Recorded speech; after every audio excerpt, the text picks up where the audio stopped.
Hey guys, welcome to Vedant ಪಾಠಶಾಲೆ. ನಮ್ಮ ವೇದಾಂತ್ ಪಾಠಶಾಲೆ ಯೂಟ್ಯೂಬ್ ಚಾನಲನ್ನು ಫಸ್ಟ್ ಟೈಮ್ ವಿಸಿಟ್ ಮಾಡ್ತಾ ಇದ್ದೀರಾ ಅಂತಿದ್ದಲ್ಲಿ ಸಬ್ಸ್ಕ್ರೈಬ್ ಮಾಡ್ಕೊಳ್ಳಿ. ಸಬ್ಸ್ಕ್ರೈಬ್ ಮಾಡಿಕೊಂಡು ಪಕ್ಕದಲ್ಲಿ ಕಾಣ್ತಾ ಇರುವಂಥ ಬೆಲ್ ಐಕಾನ್ನ ಕ್ಲಿಕ್ ಮಾಡಿ. ಆಗ ನಮ್ಮ ಚಾನಲ್ನ ಕಡೆಯಿಂದ ಅಪ್ಲೋಡ್ ಮಾಡುವ ಎಲ್ಲ ಸೆಷನ್ಸ್ ನಿಮಗೆ ನೋಟಿಫೈ ಆಗುತ್ತೆ. ನೀವು ಇಮಿಡಿಯೇಟಾಗಿ ನಮ್ಮ ಕ್ಲಾಸಸ್ಸನ್ನು ವಾಚ್ ಮಾಡಬಹುದಿದೆ. ನಮ್ಮ ವೇದಾಂತ್ ಪಾಠಶಾಲೆ ಕಡೆಯಿಂದ ಯಾರೆಲ್ಲ PSI ಪರೀಕ್ಷೆಗೆ ತಯಾರಿಯನ್ನು ನಡೆಸ್ತಿದ್ದಾರೆ ಅವ್ರಿಗಾಗಿ ಅಂತ ಒಂದು ಪುಸ್ತಕವನ್ನು ಬಿಡುಗಡೆ ಮಾಡಲಾಗಿದೆ. ಪುಸ್ತಕವನ್ನು ಈಗ ಇಲ್ಲಿ ನಾನು ನಿಮಗೆ ತೋರಿಸ್ತಾ ಇದ್ದೀನಿ. ಇದರ ಹೆಸರು ಭಾಷಾಂತರ ಮತ್ತು ಸಾರಾಂಶ ಬರವಣಿಗೆ. ಪುಸ್ತಕವನ್ನು ಖರೀದಿ ಮಾಡಬೇಕು ಅಂತಿದ್ದಲ್ಲಿ ಇಲ್ಲಿ ಕಾಣ್ತಾ ಇರುವಂಥ ಮೊಬೈಲ್ ಸಂಖ್ಯೆಗೆ ನಿಮ್ಮ ವಿಳಾಸವನ್ನು ವಾಟ್ಸಪ್ ಅಥವಾ ಟೆಲಿಗ್ರಾಮ್ ಮುಖಾಂತರ ಕಳಿಸ್ಕೊಡಿ. ಇಂಡಿಯಾ ಪೋಸ್ಟ್ ಮುಖಾಂತರ ಪುಸ್ತಕವನ್ನು ನಿಮ್ಮ ವಿಳಾಸಕ್ಕೆ ತಲುಪಿಸಲಾಗುತ್ತೆ. ನಮ್ಮ ಪುಸ್ತಕ ಈಗ ಅಮೆಝಾನ್, ಫ್ಲಿಪ್ಕಾರ್ಟಲ್ಲೂ ಕೂಡ ಅವೈಲಬಲ್ ಇದೆ. ನೀವು ಅಲ್ಲಿಯೂ ಹೋಗಿ ಖರೀದಿಯನ್ನು ಮಾಡಬಹುದು. ಇವತ್ತಿನ ನಮ್ಮ ಟ್ರಾನ್ಸ್ಲೇಷನ್ ಸೆಷನಲ್ಲಿ ನಿಮ್ಮ ಜೊತೆಲಿ ಡಿಸ್ಕಸ್ ಮಾಡೋದಕ್ಕೆ ನಾನೊಂದು ಪ್ಯಾರಾಗ್ರಾಫನ್ನು ತೊಗೊಂಡು ಬಂದಿದ್ದೀನಿ. ನೋಡ ಬನ್ನಿ. I hope you guys know that ನಾನು ನಿಮಗಾಗಿ ಟಾರ್ಗೆಟ್ 402 PSI ಸೆಷನ್ಸನ್ನು ಮಾಡಿಕೊಡ್ತಾ ಇದ್ದೀನಿ. ಇಲ್ಲಿವರೆಗೂ ಈ ರೀತಿಯ 22 ಸೆಷನ್ಸ್ ಕಂಪ್ಲೀಟ್ ಆಗಿದೆ. ಇದು 23ನೇ ಸೆಷನ್ ಆಗಿದೆ. ಇವತ್ತಿನ ನಮ್ಮ ಡಿಸ್ಕಷನ್ನ ಪ್ರಶ್ನೆ ಈ ರೀತಿಯಲ್ಲಿದೆ. ಏನಿದೆ ಓದೋಣ. Even your mother is referred to be a teacher from whom you learn a lot of valuable lessons in life. Any person's mother is their first instructor when it comes to teaching them fundamental skills like walking, speaking. Teachers are widely appreciated and respected in society since they enhance people's quality of life. They are the societal pillars that uplift people and enlighten them. ಈ ರೀತಿಯಲ್ಲಿ 4 ವಾಕ್ಯಗಳುಳ್ಳ ಒಂದು paragraph ಇದಾಗಿದೆ. ಬನ್ನಿ ನೋಡೋಣ ಇದನ್ನು ಯಾವ ರೀತಿ ನಾವು ನಮ್ಮ ಕನ್ನಡ ಭಾಷೆಗೆ ಅನುವಾದ ಮಾಡ್ತೀವಿ ಅಂತ. ಇಲ್ಲಿ ನಾನು ಮೊದಲನೇ ಸೆಂಟೆನ್ಸ್, ಫಸ್ಟ್ ಸೆಂಟೆನ್ಸ್, ಮೊದಲನೇ ವಾಕ್ಯವನ್ನು ತಗೊಳ್ತಾ ಇದ್ದೀನಿ. ಅದರಲ್ಲಿ ಮೊದಲನೇ ಪದ ಈವನ್ ಅಂತ ಇದೆ, ಅಂದರೆ ಸಹ ಅಂತ ಹೇಳ್ತೀವಿ. ಯುವರ್ ಇದನ್ನು ನಿಮ್ಮ ಅಂತ ತಗೊಳ್ಬಹುದು. ಮದರ್ ಅಂತ ಕೊಟ್ಟಿದ್ದಾರೆ ನೋಡಿ, ಅಮ್ಮ ಅಥವಾ ತಾಯಿ, ಎರಡರಲ್ಲಿ ಒಂದು. Refer to be a teacher. Refer ಅಂತ ಅಂದರೆ ಸೂಚಿಸೋದು. ಬರೆಯೋಣ, ಸೂಚಿಸು. ಬಹುಶಃ ಇದು ಬದಲಾಗಬಹುದು, ನೋಡೋಣ. To be a teacher, teacher ಅಂತ ಅಂದರೆ ಶಿಕ್ಷಕಿ. ಓಕೆ, ಫ್ರಮ್ ಹೂಮ್ ಯಾರಿಂದ ಅಂತ ಬರುತ್ತೆ. ಯು ಲರ್ನ್, ಯು ನೀವು, ಲರ್ನ್ ಕಲಿಯುವುದು, ಅಥವಾ ಸದ್ಯಕ್ಕೆ ಇಲ್ಲಿ ಕಲಿಕೆ ಅಂತ ಬರೆದಿರ್ತೀನಿ. ಬಹುಶಃ ವಾಕ್ಯದಲ್ಲಿ ಇದು ಬದಲಾಗಬಹುದು, ನೋಡೋಣ. ಅ lot of valuable lessons in life. A lot of ಅಂತ ಕೊಟ್ಟಿದ್ದಾರಲ್ವಾ, ಇದನ್ನು ನಾವು ಬಹಳಷ್ಟು ಅಂತ ಬೇಕಾದರೆ ತಗೊಳ್ಬಹುದು. ವ್ಯಾಲ್ಯೂಯಬಲ್ ಅಂತ ಕೊಟ್ಟಿದ್ದಾರೆ, ಅಂದರೆ ಅಮೂಲ್ಯವಾದ ಅಂತ ಅರ್ಥ. ತಗೊಳ್ತಾ ಇದ್ದೀನಿ, ಅಮೂಲ್ಯವಾದ. ಓಕೆ, ಇಲ್ಲಿ ಬರೆದಿರ್ತೀನಿ ಇದನ್ನು. ಲೆಸನ್ಸ್ ಇನ್ ಲೈಫ್, ಲೆಸನ್ಸ್ ಪಾಠಗಳು. ಎಲ್ಲಿ? In life. ಇದನ್ನೇನಂತ ಬರೆಯೋಣ? ಜೀವನದಲ್ಲಿ ಅಂತ ಬರೆಯೋಣ. ಓಕೆ, ಇಲ್ಲಿಗೆ ನಮ್ಮ ವೊಕ್ಯಾಬ್ಯುಲರಿ ಕಂಪ್ಲೀಟ್ ಆಗಿದೆ. ಏನು ಹೇಳ್ತಾ ಇದ್ದಾರೆ ಅಂತ ಅರ್ಥ ಮಾಡ್ಕೊಳ್ಳೋಣ. ನಾವಿಲ್ಲಿ ಮಾತಾಡ್ತಾ ಇರುವಂಥದ್ದು ನಮ್ಮ ತಾಯಿಯ ಬಗ್ಗೆ. ನಮ್ಮ ತಾಯಿ ನಮಗೆ ಮೊದಲನೇ ಗುರು ಆಗಿರ್ತಾರೆ. ಹೀಗೆ ನಾವು ನಮ್ಮ ತಾಯಿಯನ್ನು ಸೂಚಿಸ್ತೀವಿ ಅಲ್ವಾ? ಯಾಕೆ ಅಂತಂದರೆ ಯಾವುದೇ ಮಗುಗೆ ತಾಯಿನೇ ಬಹಳಷ್ಟು ಹತ್ತಿರದಲ್ಲಿ ಇರುವಂಥ ವ್ಯಕ್ತಿ. ಮಗು ಏನೇ ಹೊಸದಾಗಿ ಕಲಿತರೂ ಕೂಡ ಅದು ಕಲಿಯೋದು ತಾಯಿಯಿಂದಲೇ. ಅದನ್ನೇ ಇಲ್ಲಿ ಹೇಳ್ತಾ ಇರುವಂಥದ್ದು. ನಮ್ಮ ಜೀವನದಲ್ಲಿ ನಾವು ಅಮೂಲ್ಯವಾದ ಪಾಠಗಳನ್ನು ಕಲಿತಾ ಹೋಗ್ತೀವಿ. ಬೇರೆಯವ್ರನ್ನ ಹೇಗೆ ಮಾತಾಡಿಸ್ಬೇಕು, ಯಾವ ರೀತಿ ಊಟ ಮಾಡಬೇಕು, ಹೇಗೆ ನಡಿಬೇಕಾಗಿದೆ, ಅಥವಾ ನಾವು ಹುಷಾರಾಗಿ ವಸ್ತುಗಳನ್ನು ಯಾವ ರೀತಿಯಲ್ಲಿ ಇಟ್ಕೊಳ್ಬೇಕು, ಬೇರೆ ವ್ಯಕ್ತಿಗಳ ಜೊತೆ ನಮ್ಮ ಕಮ್ಯುನಿಕೇಷನ್ ಅಂದರೆ ಸಂವಹನ ಹೇಗಿರಬೇಕು, ದೊಡ್ಡವ್ರಿಗೆ ಮರ್ಯಾದೆ ಹೇಗೆ ಕೊಡಬೇಕು, ಹೀಗೆ ಇನ್ನೂ ಅನೇಕ ವಿಷಯಗಳು ಬರ್ತವೆ. ಇನ್ನು ಅನೇಕ ಅಮೂಲ್ಯವಾದ ಪಾಠಗಳನ್ನು ತಾಯಿ ನಮಗೆ ಹೇಳ್ಕೊಡ್ತಾಳೆ ಅಲ್ವಾ? ಅದನ್ನೇ ಇಲ್ಲಿ ಹೇಳಿರುವಂಥದ್ದು. ಹಾಗಾದರೆ ಇದನ್ನು ಯಾವ ರೀತಿಯಲ್ಲಿ ಬರೆಯುವಂಥದ್ದು ನೋಡಿ. ಇಲ್ಲಿ ನಮಗೆ ಸಬ್ಜೆಕ್ಟ್ ಅಂತ ಎಕ್ಸಾಕ್ಟಾಗಿ ಏನೂ ಬರೋದಿಲ್ಲ. ಇಲ್ಲಿ ಇರೋವಂಥ ಕಂಟೆಂಟನ್ನು ಸಮ್ಮರಿ ಅರ್ಥ ಮಾಡಿಕೊಂಡು ವಾಕ್ಯಗಳಲ್ಲಿ ಬರಿಬೇಕಾಗುತ್ತೆ. ಹೇಗೆ ಬರಿತೀವಿ ನೋಡಿ. Even your mother is referred to be a teacher from home you learn a lot of valuable lessons in life. ನಿಮ್ಮ ತಾಯಿಯನ್ನು ಸಹ ಶಿಕ್ಷಕಿ ಎಂದು ಸೂಚಿಸಲಾಗುತ್ತೆ. ನೀವು ಯಾರಿಂದ ಜೀವನದಲ್ಲಿ ಬಹಳಷ್ಟು ಅಮೂಲ್ಯವಾದಂತಹ ಪಾಠಗಳನ್ನು ಕಲಿಯುತ್ತೀರಾ ನೋಡಿ. ಈ ರೀತಿಯಲ್ಲಿ ಬೇಕಾದರೆ ಬರಿಬಹುದು. ಬನ್ನಿ ಟ್ರೈ ಮಾಡೋಣ. ನಿಮ್ಮ ನಿಮ್ಮ ತಾಯಿಯನ್ನು ನಿಮ್ಮ ತಾಯಿಯನ್ನು ಏನೆಂದು, ಇಲ್ಲಿದೆ ಅಲ್ವಾ ಟೀಚರ್. ಶಿಕ್ಷಕಿ ಎಂದು, ನಿಮ್ಮ ತಾಯಿಯನ್ನು ಶಿಕ್ಷಕಿ ಎಂದು ಏನು ಮಾಡಲಾಗಿದೆ, ರೆಫರ್ಡ್, ಸೂಚಿಸಲಾಗಿದೆ, ಕಮ ಅವರಿಂದ ನಾವೇನೆಲ್ಲ ಕಲಿತೀವಿ ಅದನ್ನು ಬರೆಯೋಣ. ಯಾರಿಂದ ನೀವು ಜೀವನದಲ್ಲಿನ ಅಮೂಲ್ಯವಾದ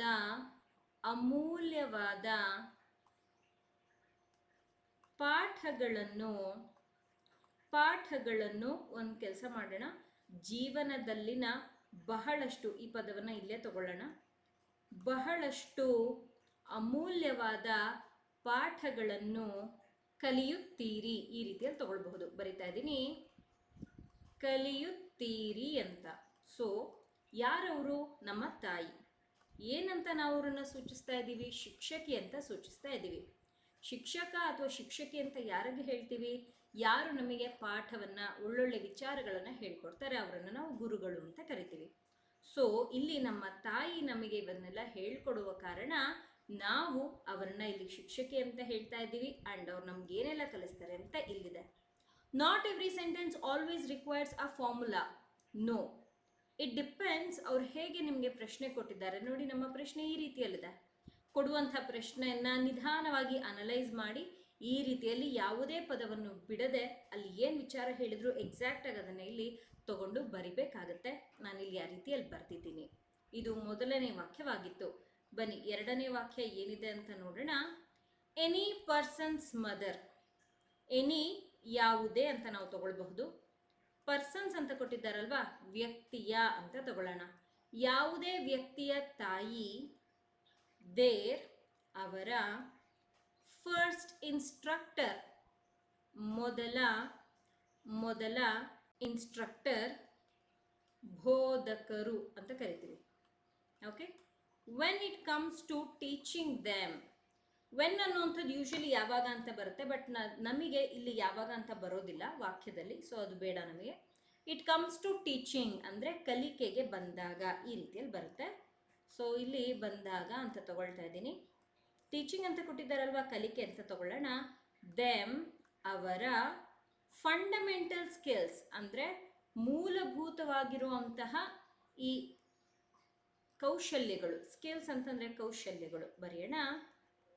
ಮೂಲಭೂತ, ಬೇಸಿಕ್ ಅಂತ ಹೇಳ್ತೀವಲ್ವಾ ಅದು, ಕೌಶಲ್ಯಗಳು ಏನವು, ಲೈಕ್ ವಾಕಿಂಗ್, ಸ್ಪೀಕಿಂಗ್.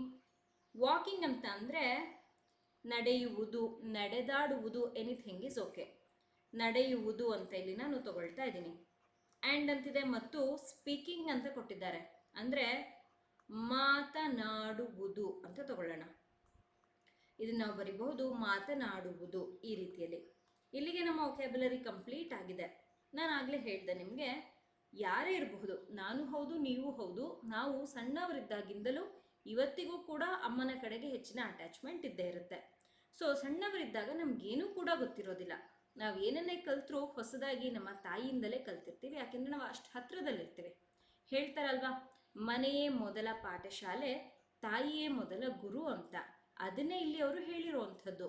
ಇಲ್ಲಿ ನಮಗೆ ತಾಯಿ ಯಾವ ರೀತಿ ಊಟವನ್ನು ತಿನ್ನಬೇಕು, ಒಂದು ತುತ್ತನ್ನು ಎತ್ಕೊಳ್ಳೋದು ಹೇಗೆ ಅಂತ ಹೇಳ್ಕೊಡ್ತಾಳೆ, ಒಂದು ಲೋಟವನ್ನು ಹಿಡ್ಕೊಂಡು ನೀರು ಅಥವಾ ಹಾಲು ಕುಡಿಯೋದು ಹೇಗೆ ಅಂತ ಹೇಳ್ಕೊಡ್ತಾಳೆ, ನಡೆಯೋದಿರಬಹುದು, ಮಾತನಾಡೋದಿರಬಹುದು, ಇದೆಲ್ಲ ವೆರಿ ಬೇಸಿಕ್ ಥಿಂಗ್ಸ್.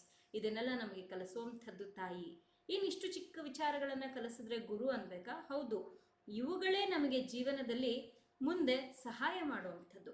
ಹಾಗಾದರೆ ಇಲ್ಲಿ ಏನು ಹೇಳಿರುವಂಥದ್ದು, ಯಾವುದೇ ವ್ಯಕ್ತಿಯ ತಾಯಿ ಅವರ ಮೊದಲ ಗುರು ಆಗಿರ್ತಾರೆ. ಅವರಿಗೆ ಈ ಮೂಲಭೂತ ಕೌಶಲ್ಯಗಳನ್ನು ಕಲಿಸ್ತಾ ಹೋಗ್ತಾರೆ. ಯಾವ್ಯಾವುದು, ನಡೆಯುವಂಥದ್ದು, ಮಾತಾಡುವಂಥದ್ದು, ಈ ಎಲ್ಲ ವಿಚಾರಗಳನ್ನು ಕಲಿಸಲಾಗುತ್ತೆ. ಇದನ್ನು ಯಾವ ರೀತಿ ಬರೆಯೋದು, ಬನ್ನಿ ಬರೆದು ತೋರಿಸ್ತೀನಿ. ಯಾವುದೇ ವ್ಯಕ್ತಿಯ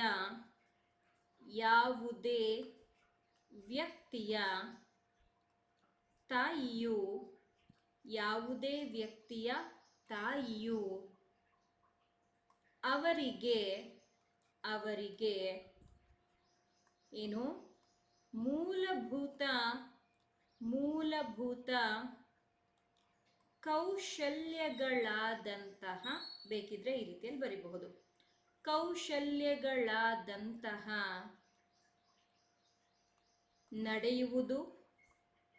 ನಡೆಯುವುದು ಮತ್ತು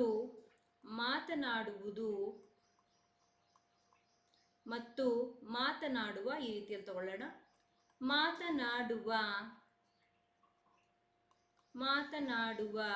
ಕಲಿಕೆಗೆ ಬಂದಾಗ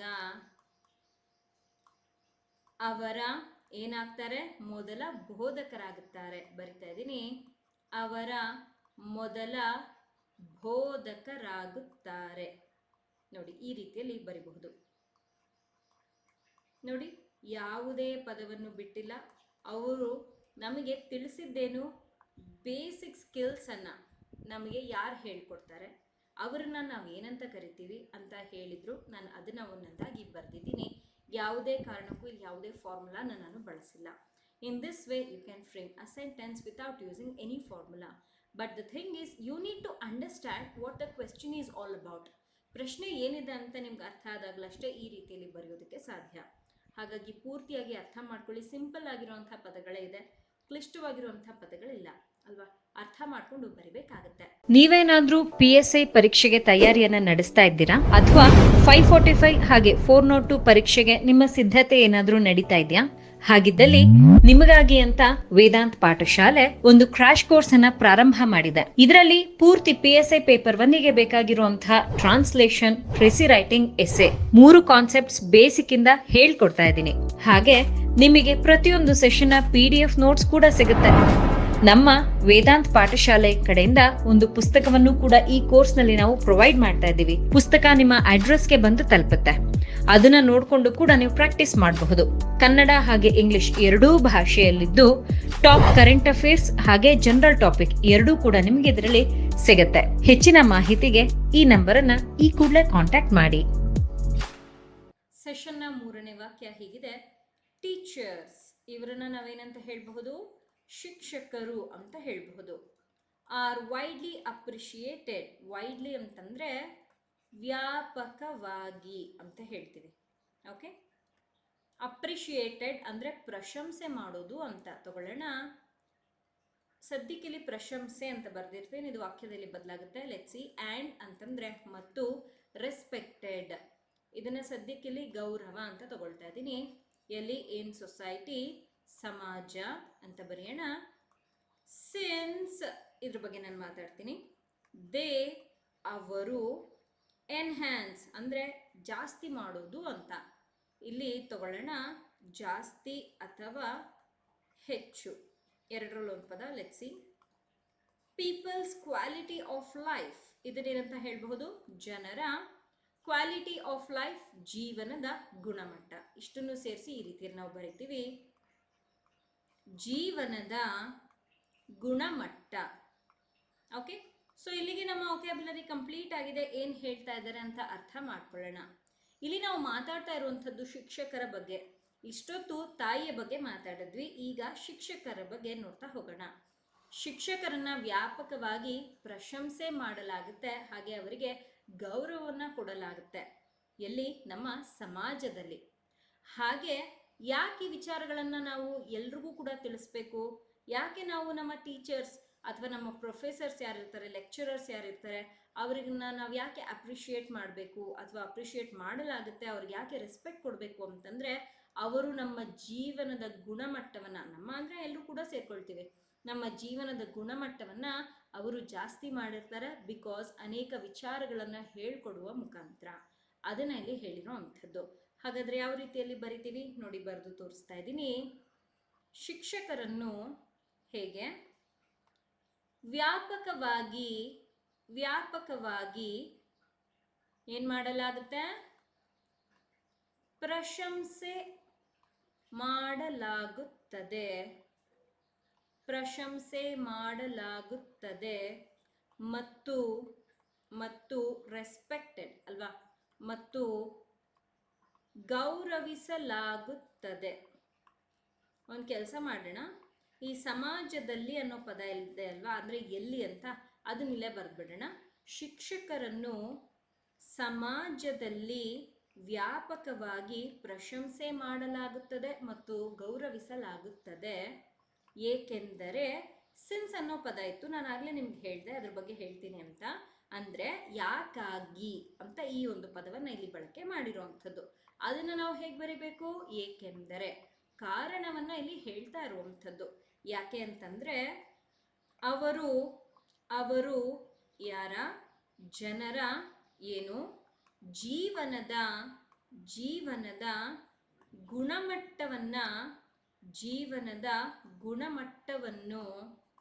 ಗುಣಮಟ್ಟವನ್ನು ಏನು ಮಾಡ್ತಾರೆ? ಹೆಚ್ಚಿಸುತ್ತಾರೆ. ಬರಿತಾ ಇದ್ದೀನಿ, ಹೆಚ್ಚಿಸುತ್ತಾರೆ, ಫುಲ್ ಸ್ಟಾಪ್. ನೋಡಿ, ಈ ರೀತಿಯಲ್ಲಿ ನಾನು ವಾಕ್ಯವನ್ನು ಬರೆದಿದ್ದೀನಿ. ಮೊದಲನೇ ಭಾಗದಲ್ಲಿ ಏನು ಬರೆದೆ? ಟೀಚರ್ಸ್, ಶಿಕ್ಷಕರನ್ನ ನಮ್ಮ ಸಮಾಜದಲ್ಲಿ ಹೇಗೆ ನೋಡ್ತಾರೆ ಅಂತ ಬರೆದೆ. ಎರಡನೇ ವಾಕ್ಯದಲ್ಲಿ ಯಾಕೆ ಆ ರೀತಿಯಲ್ಲಿ ಗೌರವಿಸಲಾಗುತ್ತೆ, ಪ್ರಶಂಸೆ ಮಾಡಲಾಗುತ್ತೆ ಅಂತ ಬರೆದೆ. ಈ ರೀತಿ ಡಿವೈಡ್ ಮಾಡಿಕೊಂಡು ವಾಕ್ಯವನ್ನು ಬರಿಬಹುದಿದೆ. ಬನ್ನಿ, ಲಾಸ್ಟ್ ಸೆಂಟೆನ್ಸ್ನ ಕಡೆಗೆ ಹೊರಟಿದ್ದೀನಿ. ಈ ರೀತಿಯಲ್ಲಿದೆ, they are the societal pillars that uplift people and enlighten them ಅಂತ ಇದೆ. ದೇ ಅಂತಂದ್ರೆ ಯಾರು? ಟೀಚರ್ಸ್.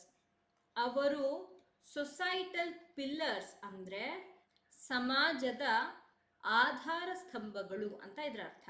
ಹಾಗಾಗಿ ಬರೆಯೋಣ, ಸಮಾಜದ ಆಧಾರ ಸ್ತಂಭಗಳು that uplift people and enlighten them. Uplift ಅಂತ ಕೊಟ್ಟಿದ್ದಾರೆ, ತಗೊಳ್ಳೋಣ. ಮೇಲಕ್ಕೆತ್ತುವ, ಪೀಪಲ್ ಜನರು, ಆ್ಯಂಡ್ ಮತ್ತು ಎನ್ಲೈಟನ್ ದೆಮ್ ಅಂದರೆ ಬೆಳಗಿಸುವ, ದೆಮ್ ಅವರ ಅಂತೇಳಿ ಬರಿತೀನಿ. ವಾಕ್ಯದಲ್ಲಿ ಸ್ವಲ್ಪ ಬದಲಾವಣೆಯನ್ನು ನಾವು ನೋಡ್ತೀವಿ. ಸೊ ಈಗ ಟೀಚರ್ಸನ್ನು ನಮ್ಮ ಸಮಾಜದ ಆಧಾರ ಸ್ತಂಭಗಳು ಅಂತ ಹೇಳ್ತಾ ಇದ್ದಾರೆ. ಯಾಕೆ ಅಂತಂದರೆ ಯಾರೆಲ್ಲ ನಾವೇನೆಲ್ಲ ಸೊಸೈಟಿಯಲ್ಲಿ ಇದ್ದೀವಲ್ವ, ನಮ್ಮ ಜೀವನವನ್ನು ಅವರು ಉದ್ಧಾರ ಮಾಡಿದ್ದಾರೆ. ಹೇಗೆ? ಇವತ್ತು ನಾನಿಲ್ಲಿ ಕೂತ್ಕೊಂಡು ನಿಮಗೆ ಅನೇಕ ವಿಚಾರಗಳನ್ನು ಹೇಳ್ಕೊಡ್ತಾ ಇದ್ದೀನಿ ಅಂತಂದರೆ ಅದಕ್ಕೆ ನನಗೆ ಫಸ್ಟ್ ಸ್ಟ್ಯಾಂಡರ್ಡಿಂದ ನನ್ನ ಪೋಸ್ಟ್ ಗ್ರಾಜ್ಯುಯೇಷನ್ ಮುಗಿಯೋವರೆಗೂ ಕೂಡ ನನಗೆ ಟೀಚ್ ಮಾಡಿದಂಥ ಎಲ್ಲ ಟೀಚರ್ಸ್ ಕೂಡ ಕಾರಣರಾಗಿದ್ದಾರೆ. ಅವರಿಂದ ಇವತ್ತು ನನಗೆ ಎಷ್ಟೊಂದು ವಿಚಾರಗಳು ಗೊತ್ತಿದೆ. ಸೊ ಅದ್ರ ಬಗ್ಗೆನೇ ಹೇಳ್ತಾ ಇರೋದು. ನಾನೊಂದು ಸಣ್ಣ ಎಕ್ಸಾಂಪಲ್. ಹೊರಗಡೆ ಎಷ್ಟು ಜನ ಇರಬಹುದು, ನಮ್ಮನ್ನು ಆದಷ್ಟು ಅವರು ಮೇಲಕ್ಕೆತ್ತಾರೆ, ಸೊ ದಟ್ ನಮ್ಮ ಜೀವನ ಇನ್ನಷ್ಟು ಚೆನ್ನಾಗಿರಲಿ ಅಂತ. ಹಾಗೆ ಅವರು ನಮ್ಮನ್ನು ಬೆಳಗಿಸ್ತಾರೆ, ಅಂದರೆ ನಾವು ಇನ್ನಷ್ಟು ಪ್ರಕಾಶಮಾನವಾಗಿ ಬೆಳೀಲಿ ಅಂತ ಅವರು ಆಸೆ ಪಡ್ತಾರೆ. ಅದನ್ನೇ ಇಲ್ಲಿ ಹೇಳಿರೋ ಅಂಥದ್ದು. ಹೇಗೆ ಬರಿತೀವಿ ಬನ್ನಿ ನೋಡೋಣ. ಅವರು ಏನು ಸಮಾಜದ ಆಧಾರ ಸ್ತಂಭಗಳಾಗಿದ್ದು, ಈ ರೀತಿಯಲ್ಲಿ ಬರೆಯೋಣ, ಗಳಾಗಿದ್ದು, ಒಂದು ಕಾಮ ನೀಡಿದೆ ಇಲ್ಲಿ, ಆಧಾರ ಸ್ತಂಭಗಳಾಗಿದ್ದು ಜನರನ್ನು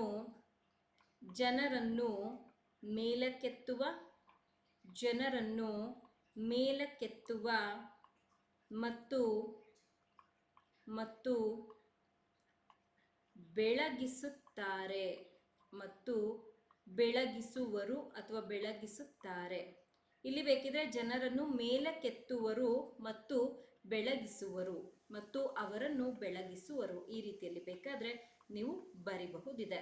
ನೋಡಿ, ಇಲ್ಲೂ ಕೂಡ ನಾನು ಯಾವುದೇ ಫಾರ್ಮುಲಾ ಬಳಸಿಲ್ಲ. ನಾನಿಲ್ಲಿ ಏನು ಮಾಡಿದೆ, ಈ ಸಮಾಜದ ಆಧಾರ ಸ್ತಂಭಗಳು ಯಾರು ಅಂತ ಹೇಳಿ ಅವರು ಏನು ಮಾಡ್ತಾರೆ, ಯಾಕಾಗಿ ಅವರನ್ನು ಇಲ್ಲಿ ನಾವು ಪಿಲ್ಲರ್ಸ್ ಅಂತ ಹೇಳ್ತಾ ಇದ್ದೀವಿ, ಆ ಒಂದು ಕಾರಣವನ್ನು ಬರೆದೆ. ಈ ರೀತಿಯಲ್ಲಿ ನೀವು ಯಾವುದೇ ಫಾರ್ಮುಲಾ ಇಲ್ಲದೆ ಕೂಡ ವಾಕ್ಯವನ್ನು ರಚನೆ ಮಾಡಬಹುದಿರುತ್ತೆ. It is up to you how you are looking at the question. ನೀವು ಯಾವ ರೀತಿ ಪ್ರಶ್ನೆಯನ್ನು ನೋಡ್ತಿದ್ದೀರಾ ಅನ್ನೋವಂಥದ್ದು ಕೂಡ ಇಲ್ಲಿ ಮ್ಯಾಟರ್ ಆಗುತ್ತೆ. ಸೊ ಇವತ್ತು ನಾನು ನಿಮಗೆ ಹೇಳ್ಕೊಟ್ಟಂಥ ಡೈರೆಕ್ಟ್ ಆದಂಥ ಟ್ರಾನ್ಸ್ಲೇಷನ್ ನಿಮಗೆ ಇಷ್ಟ ಆಗಿದೆ, ಅರ್ಥ ಆಗಿದೆ ಅಂತ ಭಾವಿಸ್ತಾ ಸೆಷನನ್ನು ನಾನು ಇಲ್ಲಿಗೆ ಕಂಪ್ಲೀಟ್ ಮಾಡ್ತಾ ಇದ್ದೀನಿ. ಇವತ್ತಿನ ಸೆಷನ್ ನಿಮಗೆ ಇಷ್ಟ ಆದಲ್ಲಿ ತಪ್ಪದೇ ಲೈಕ್ ಮಾಡಿ. ಯಾರೆಲ್ಲ PSI ಪರೀಕ್ಷೆಗೆ ನಿಮ್ಮ ಸ್ನೇಹಿತರು ತಯಾರಿಯನ್ನು ನಡೆಸ್ತಿದ್ದಾರೆ ಅವರೊಂದಿಗೆ ನಮ್ಮ ಕ್ಲಾಸಸ್ನೆಲ್ಲ ಶೇರ್ ಮಾಡಿ. ನೀವೇನಾದರೂ ನಮ್ಮ ವೇದಾಂತ್ ಪಾಠಶಾಲೆಯ 402 PSI ಕ್ರಾಶ್ ಕೋರ್ಸ್ಗೆ ಜಾಯಿನ್ ಆಗಬೇಕು ಅಥವಾ ನಮ್ಮ ಪುಸ್ತಕವನ್ನು ತಗೊಳ್ಬೇಕು ಅಂತಿದ್ದಲ್ಲಿ ಇಲ್ಲಿ ಕಾಣ್ತಾ ಇರುವಂತಹ ಮೊಬೈಲ್ ಸಂಖ್ಯೆಗೆ ಈ ಕೂಡಲೇ ನೀವು ನನ್ನನ್ನು ಕಾಂಟ್ಯಾಕ್ಟ್ ಮಾಡಬಹುದು. ನಮ್ಮ 402 ಟಾರ್ಗೆಟ್ 402 PSI ಸೆಷನ್ಸನ್ನು ಮಾಡಿಕೊಡ್ತಾ ಇದ್ದೀನಲ್ವಾ, ಆ ಸೆಷನ್ಸನ್ನು ನೋಡಿಲ್ಲ ಅಂತಿದ್ದಲ್ಲಿ ಆನ್ ದ ಟಾಪ್ ಬರ್ತಾ ಇದೆ, ಅಲ್ಲಿ ಕ್ಲಿಕ್ ಮಾಡಿ ವಾಚ್ ಮಾಡಿ. Thank you people, happy learning.